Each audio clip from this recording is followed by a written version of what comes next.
Welcome to Sweet Life Beat Life. We hope this video helps. You start by powering the iPhone off and removing the SIM tray. This prevents short circuits while you work. Once done, place the phone on an ESD-safe mat and organize tools. P2 and Y000 drivers, suction cup, spudger, and thin picks.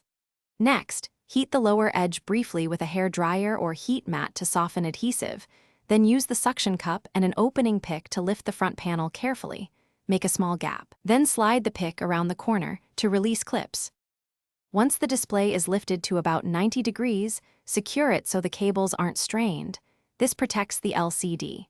Next, remove the metal shields and the screws holding the display connectors, then disconnect the battery first to avoid accidental power.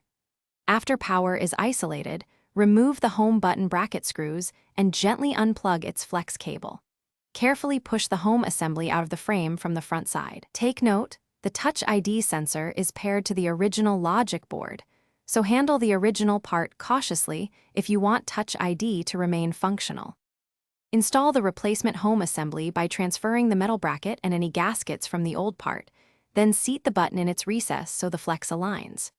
Reconnect the display cables and the battery, then power the phone on to test touch responsiveness and home button click.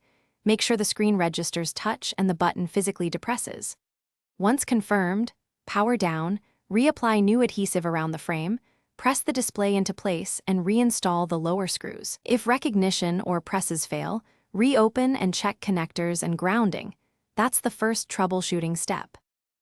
Thanks for watching. Consider subscribing if we helped you.